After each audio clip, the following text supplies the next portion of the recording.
What if the absolute worst way to achieve deep spiritual enlightenment is by going into a quiet room and meditating by yourself? Oh, yeah. That is definitely not what people usually expect. Right.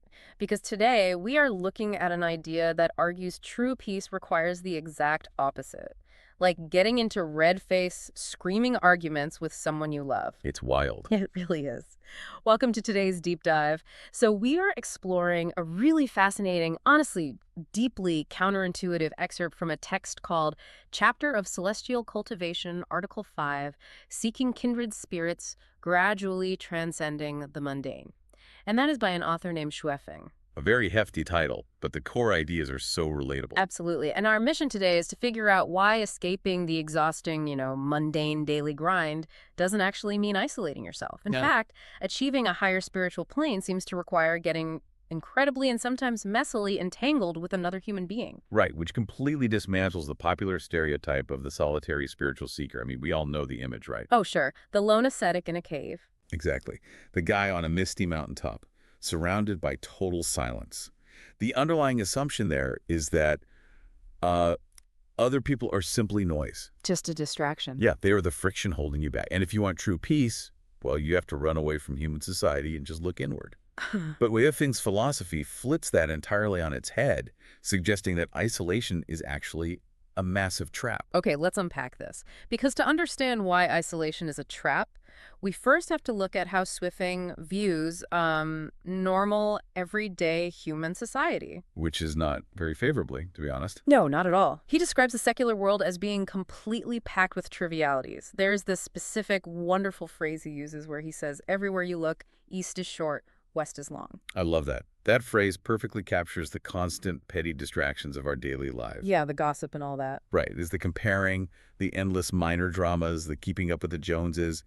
When you are immersed in an environment where east is short, west is long, your brain is constantly processing trivial social data. It's exhausting just thinking about it. It really is. Yeah. It makes it nearly impossible for the mind to find actual equilibrium. You are stuck in the weeds of mundane existence, basically reacting rather than observing. So the natural instinct, when you feel completely burned out by all that noise, is to just run in the opposite direction and become a recluse. Which makes sense on paper. It does. But here is where the philosophy gets really interesting. Walking away from society and trying to navigate the spiritual path or the Tao completely alone is framed as a failure of discipline. What's fascinating here is that it comes down to a really profound psychological insight about human blind spots. I mean, true self-awareness is invaluable, but it is incredibly rare. Because we just don't see ourselves clearly. Exactly. Mm. Because human beings are naturally wired to be self-opinionated, arrogant, and frankly, somewhat deluded. We inherently center ourselves in our own narratives. Right. So if you take that deeply flawed, egocentric brain and isolate it in a cave, you aren't actually finding enlightenment. You are just stewing in your own unchallenged perspective. Just marinating in your own ego. Yeah. You might feel incredibly wise and evolved, but without anyone around to puncture your ego, you are likely just building a massive fortress of delusion.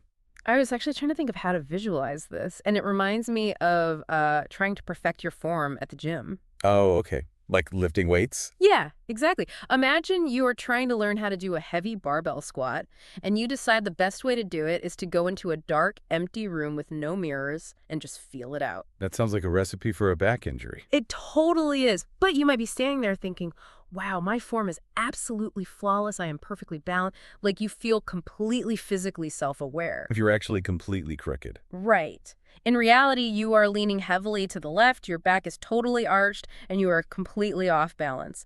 You just don't know what you don't know until an external reflection shows you reality. That is a perfect analogy. Because in the dark room, your brain tells you a comforting story about your competence. The mirror shatters that story with objective reality. It forces you to see the truth. Exactly. And Sufing applies this exact mechanism to spiritual self-awareness. You simply cannot generate objective self-awareness in a vacuum. You need a mirror. And that mirror is a true kindred spirit. But wait, I mean, the gym mirror makes total sense for a physical movement, right? Yeah. But spiritual self-awareness feels entirely internal. How does another person actually show you your own spiritual or emotional blind spots? Right. Like a literal mirror reflects light, but how does a person reflect your soul? They reflect it through friction and reaction. A kindred spirit doesn't just quietly observe you, you know. They interact with your ego.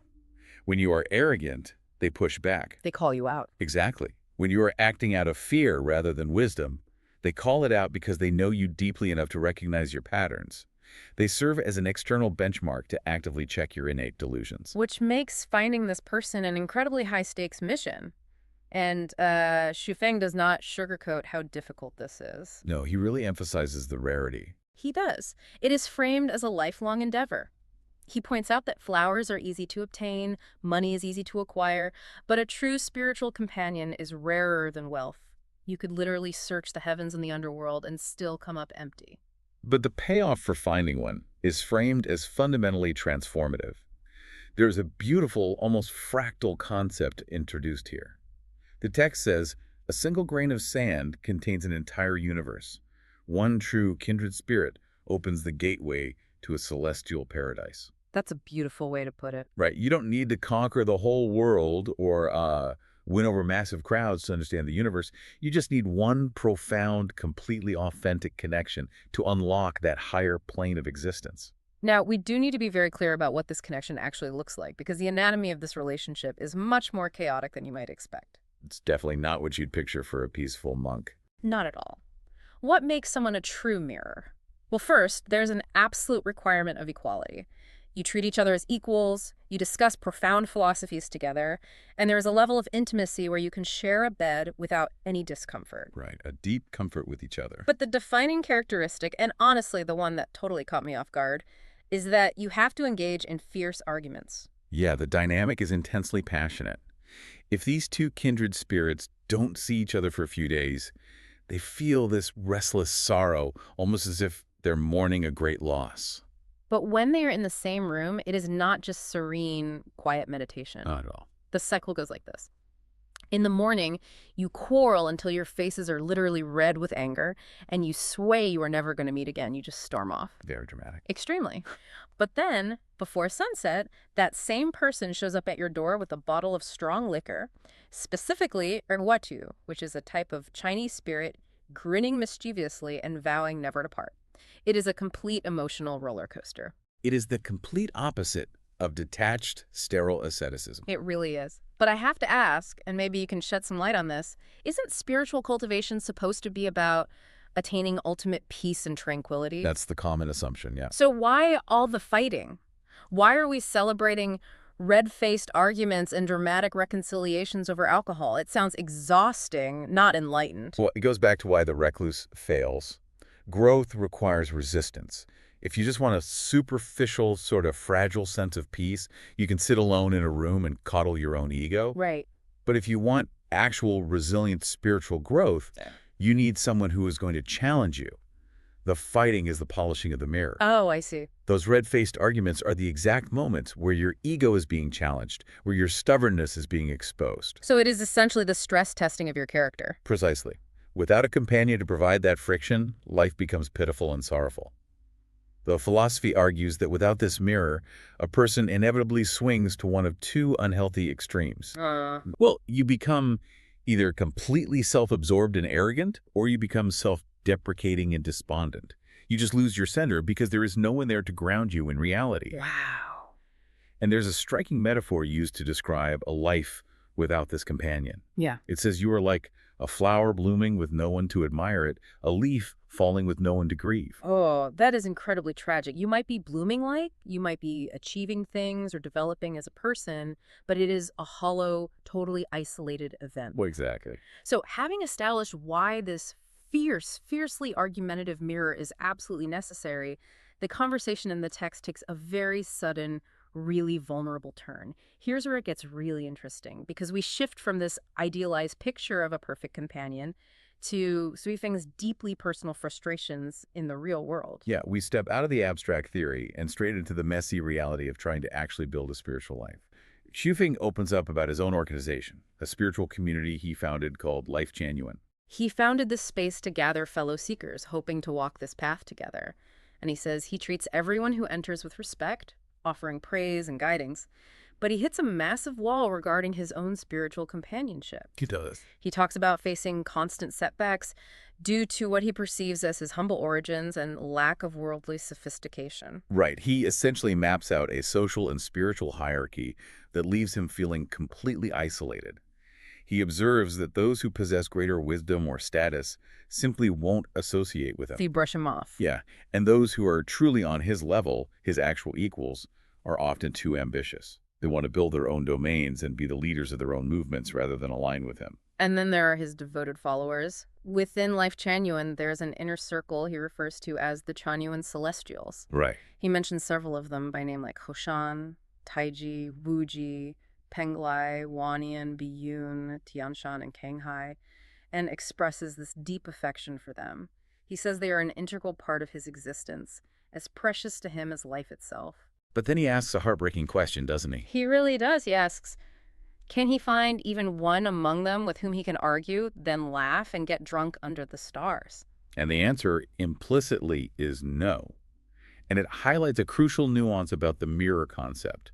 A student or a devoted follower cannot be your mirror. Because of the hierarchy. Exactly. If there's a power dynamic, if one person is the teacher and the other is the disciple, the friction isn't authentic. The follower will eventually defer or the teacher will eventually dictate. You need a pure equal to have those ego-shattering arguments. So even though he's surrounded by a community he built, he is profoundly lonely because he lacks an equal. Yes. Here's where it gets really relatable, though. He doesn't just blame his own social standing or bad luck. He zooms out and identifies a much broader, universal obstacle that is holding absolutely everyone back from this transcendent state. And honestly, reading his diagnosis of society feels like reading a modern critique of burnout culture. It really does. If we connect this to the bigger picture, the underlying tension is that the desire to transcend the mundane is practically universal. Everyone wants peace. Everyone wants to step off the hamster wheel. Absolutely. Yet the people who actually achieve a free and graceful life are as rare as a shooting star. It is not a lack of desire that's holding humanity back. No, it is the crushing burden of human obligation. He paints a picture of a person trapped in a web. Above you, there are elderly parents who need care. Below you, there are children who need nurturing. A lot of pressure. And in between, there's a spouse needing attention. And on all sides, there are neighbors, friends, and siblings requiring support. It is the biological and sociological reality of being human. We are a communal species bound by duty. And it sounds exactly like the modern sandwich generation. I mean, you are trying to reach a higher state of consciousness, but you are stuck answering urgent emails, paying a mortgage, figuring out your aging parents' health care, and making sure your kids are doing their homework. Right, there's just no room left. Furthermore, he notes that in a society where competition grows increasingly fierce, even if you give absolutely everything you have, you still might fall behind. He asks this rhetorical question: who has the time to live freely and gracefully in the world? It is a devastating diagnosis of our environment. The heaviest weight on the human soul isn't a lack of spiritual ambition. It is the sheer gravity of mundane responsibilities. The day-to-day grind. Every time you try to look up at the stars and cultivate your mind, the immediate, urgent needs of the mortal world just pull you back down into the dirt. A restless mind and a distracted heart simply cannot cultivate transcendence. So we are presented with this massive, seemingly unsolvable problem. You need a fierce, equal companion to achieve self-awareness, but finding one is nearly impossible. And even if you do find them, Right, even if you miraculously find your perfect mirror, you are both likely too exhausted from taking care of your families and surviving the societal rat race to actually engage in meaningful spiritual growth. So how do we escape that gravity? Because Suifeng's proposed solution is incredibly drastic. it is a rigorous, systematic untangling from society.